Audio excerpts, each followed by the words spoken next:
এটা হলো নগদ $1000। আর যদি তুমি কোনো কারণে এত টাকা হঠাৎ পেয়ে যাও কোনো বাধা ছাড়াই, তাহলে তুমি কিভাবে খরচা করবে? ঠিক আছে, কিন্তু উগান্ডাতে বসবাস করা কয়েক হাজার মানুষ এটাকে অন্যভাবে খরচা করবে।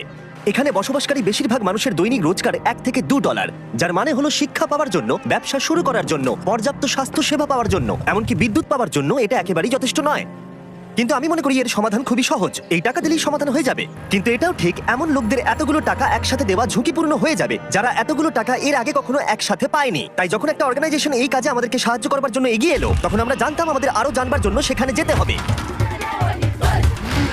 উগান্ডা একটি সুন্দর দেশ এবং এখানে কিছু অবিশ্বাস্য লোক থাকে, কিন্তু যখন আমি প্রথম এই প্রোগ্রামটি সম্পর্কে গিভ ডাইরেক্টলির সাথে যোগাযোগ করি, তখন আমার প্রাথমিক প্রতিক্রিয়া এটাই ছিল যে এটা একটা ভয়ানক ধারণা। আমি ভেবেছিলাম যে চরম দারিদ্র্যের মধ্যে থাকা মানুষগুলোকে যদি 1 বছরের পুরো আয় সরাসরি তাদের হাতে তুলে দেওয়া হয়, তাহলে বোধহয় দুর্যোগের মধ্যে সেটা সঠিক হবে না।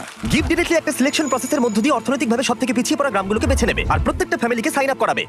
তারপর তাদেরকে একটা করে মোবাইল ফোন দেওয়া হবে আর তারা একটা ইউনিক পিন নাম্বার পাবে। টাকাটা তাদের সিম কার্ডে ডাইরেক্ট ঢুকবে যাতে তারা সরাসরি লেনদেন করতে পারে, অথবা তারা পিন কোড ব্যবহার করে কাছাকাছি আউটলেটে গিয়ে মোবাইল মানি এজেন্টের কাছ থেকে ক্যাশ উইথড্র করতে পারে। এই সমস্ত পিছিয়ে পড়া সম্প্রদায়ের মানুষদের সীমিত কাজের সুযোগ তাদের পরিবারের ভরণ পোষণ অত্যন্ত কঠিন করে তুলেছে। তাদের মধ্যেই একজন হলো পল।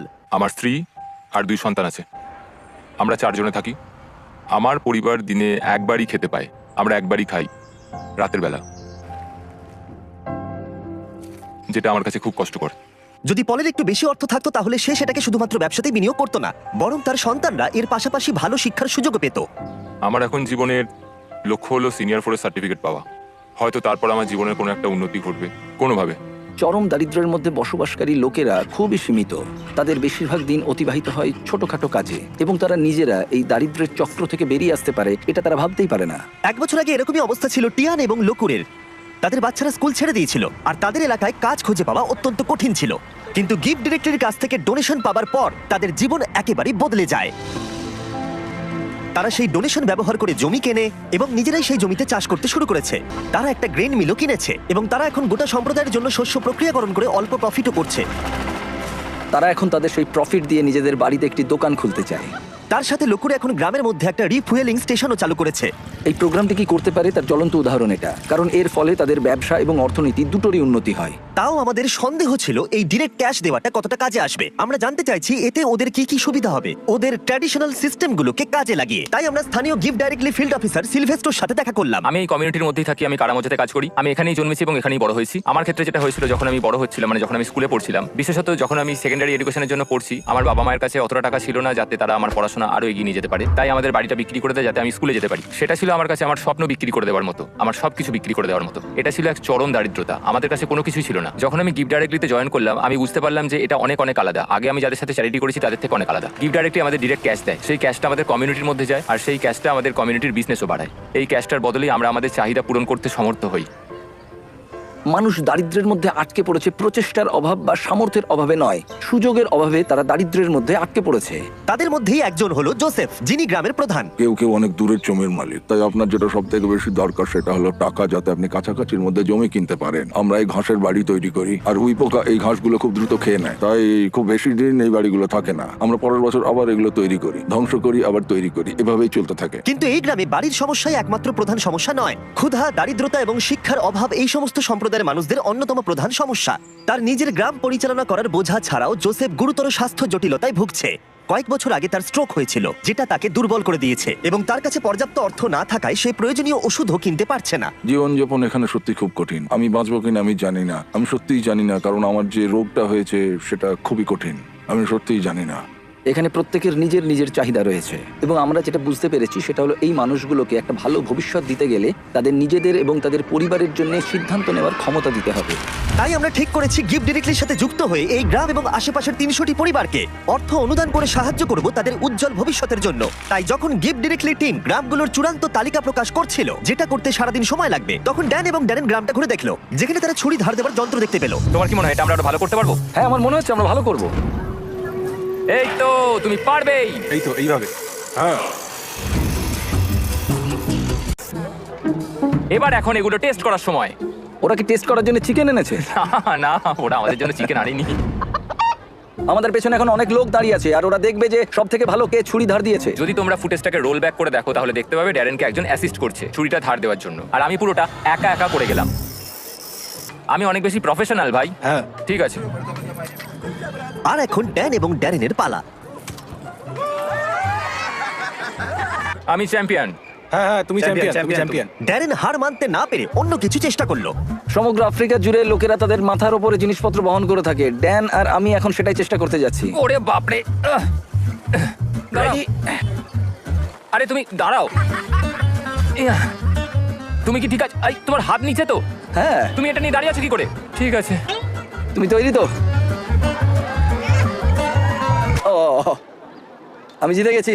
হতেই পারে না। ঠিক আছে, এইটা ড্যারেন জিতলো, কিন্তু ওর ব্যাগটা। তুমি এটা কিভাবে করছো? পরের দিন সকাল ছিল ডিস্ট্রিবিউশনের সকাল। এখন সেই মুহূর্তটা এসে গেছে। সমস্ত টাকা 10 মিনিটের মধ্যে ট্রান্সমিটেড হয়ে যাবে। এই মানুষগুলো অবশেষে তাদের দারিদ্র্য থেকে মুক্তি পাওয়ার একটা সুযোগ পাচ্ছে, যা নিয়ে তারা সারা জীবন লড়াই করছিল। কিন্তু গ্রামের মধ্যে জোসেফ ছিল সবচেয়ে বেশি উদ্বিগ্ন, কারণ তিনি জানতেন এই অনুদানটি তার এবং তার পরিবারের জীবন কতটা বদলে দেবে। এটা ছিল সেই মুহূর্ত যার জন্য তারা অপেক্ষা করছিল, তাই গোটা সম্প্রদায় ছিল নার্ভাস এবং এক্সাইটেড।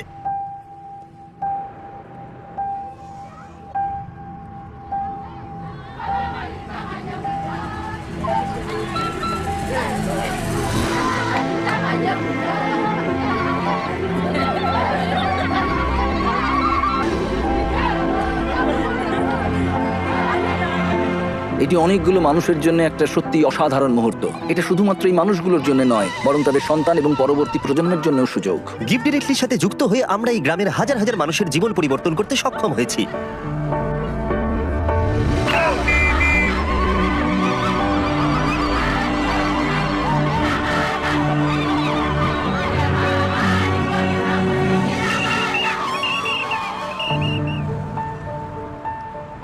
টেক্সট মেসেজ পাওয়ার পর এখন সময় তাদের টাকাগুলো উইথড্র করবার। 100 বছর আগের থেকে এই মানুষগুলো কোনোদিন সেরকম ভাবে সুযোগ পায়নি, কিন্তু এখন তারা এগিয়ে চলেছে, তারা সুযোগ পাচ্ছে। ইতিহাসের একটি কলঙ্কিত অধ্যায় শেষ হয়েছে এবং তারা শুধু নিজেদের জন্য নয়, পরবর্তী প্রজন্মের জন্যও শক্তিশালী ভবিষ্যৎ গড়ে তুলতে পারে। এবং তাদের মধ্যে বেশ কয়েকজন এটার সঠিক ব্যবহার করতে শুরু করে দিয়েছে, যেমন রুথ। এই অর্থকে কিভাবে কাজে লাগাতে হয় তার শক্তিশালী উদাহরণ হলো রুথ। গিফট ডিরেক্টর থেকে টাকাটা পাওয়ার আগে আমি আমার সন্তানদের ঠিকমতো দেখাশোনা করতে পারতাম না, কোনো ওষুধ কিনতে পারতাম না। আমি একজন হাউসওয়াইফ ছিলাম, আমাদের জীবন খুব কষ্টে কাটছিল। কিন্তু প্রতিকূলতা সত্ত্বেও রুথ গিফট ডিরেক্টলির সাহায্যে তার স্বপ্নগুলো সত্যি করতে দৃঢ় প্রতিজ্ঞ ছিল। সে তার স্বপ্নগুলোকে বাস্তবে পরিণত করবার জন্য এবং তার পরিবারের সন্তানদের উজ্জ্বল ভবিষ্যৎ দেবার একটা সুযোগ পেয়েছিল। ও এখন তার ব্যবসায়িক মনোভাবকে ব্যবহার করে শুধুমাত্র নিজের উন্নতিকরণের জন্য নয়, বরং তার পুরো সম্প্রদায়ের উন্নতিকরণের জন্য। আমি এখন আমার পরিবারের সব দায়িত্ব নিতে পারছি। এখন আমাদের জীবন অনেক সহজ হয়ে গেছে, আগের মতো আমাদের আর কষ্টে দিন কাটাতে হয় না। কিন্তু রুথই একমাত্র নয় যে তার টাকাগুলোকে সঠিকভাবে ব্যবহার করতে শুরু করেছে, যেমন আউমা, যে তার গোটা জীবনকে উৎসর্গ করেছে শিক্ষার জন্য। বছরের পর বছর কঠোর পরিশ্রম করে সে তার নিজের জমি কেনবার টাকা অর্জন করতে পেরেছে, এবং গিফট ডিরেক্টলির অর্থ অনুদানের সাহায্যে সে তৈরি করেছে ক্লাসরুম, টয়লেট, এমনকি 7 জন টিচারকেও সে হায়ার করেছে। বর্তমানে এই স্কুলে 200 জনেরও বেশি ছাত্রছাত্রী রয়েছে। এই অর্থ সম্প্রদায়ের একটি অত্যন্ত প্রয়োজনীয় ফার্মেসিতেও ব্যবহার করা হয়েছে, হাজার হাজার শিশুর জন্য স্কুল ফি এবং ইউনিফর্মের জন্য, এমনকি কয়েকশো পরিবারের বাড়ি তৈরিতেও ব্যবহার করা হয়েছে। এবং অর্থ কিভাবে ব্যবহার করা উচিত তার উদাহরণ হয়ে দাঁড়িয়েছে। এই মানুষগুলোকে সামান্যতম সুযোগ দেওয়া হলেই তারা সেটিকে গ্রহণ করে এবং এটি করতে তারা ঝাঁপিয়ে পড়ে। এটি তাদের কাছে এমন একটি সুযোগ যা তারা আগে কখনো পায়নি, এবং এই ঘটনাগুলো আমার জীবনে এতই ইন্সপায়ারিং এবং মোটিভেটিং ফ্যাক্টরস যা আমি কখনো এক্সপিরিয়েন্স করিনি। ট্রিপটা শেষ করার জন্য ড্যারেন আরো একটি স্কুল পরিদর্শন করলো। গিফট ডিরেক্টলির অনুদানে 1 সপ্তাহের মধ্যে শিক্ষার্থীর সংখ্যা গিয়ে দাঁড়িয়েছে 650 থেকে 980, কারণ তাদের প্যারেন্টসরা এখন সক্ষম স্কুলের ফি দিতে এবং ইউনিফর্ম কিনতে। Little children, little children, obey your parents, little children, little কিছুক্ষণ আগেই মেঘের আওয়াজ শোনা যাচ্ছিল। আসলে সবেমাত্র বৃষ্টি শুরু হয়েছে। বাচ্চারা গান শুরু করতেই মেঘ মুছে গেল এবং আকাশ এখন উজ্জ্বল। এটা একটা খুবই আশ্চর্যজনক অভিজ্ঞতা ছিল। গিফট ডিরেক্টলি প্রমাণ করেছে যে আমাদের প্রাথমিক ধারণা একেবারেই ভিত্তিহীন ছিল। আমাদের এরকম নতুন অনেক আইডিয়া আছে যাতে আমরা সবাই মিলে একটা সুন্দর ভবিষ্যৎ গড়ে তুলতে পারি। কিন্তু প্রয়োজন আরো অনেক, তাই আমরা গিফট ডিরেক্টলির সাথে অর্থ অনুদান দিতে মাত্র 1 মাইল দূরে আরেকটা গ্রামে গেছিলাম। বাই। সাবস্ক্রাইব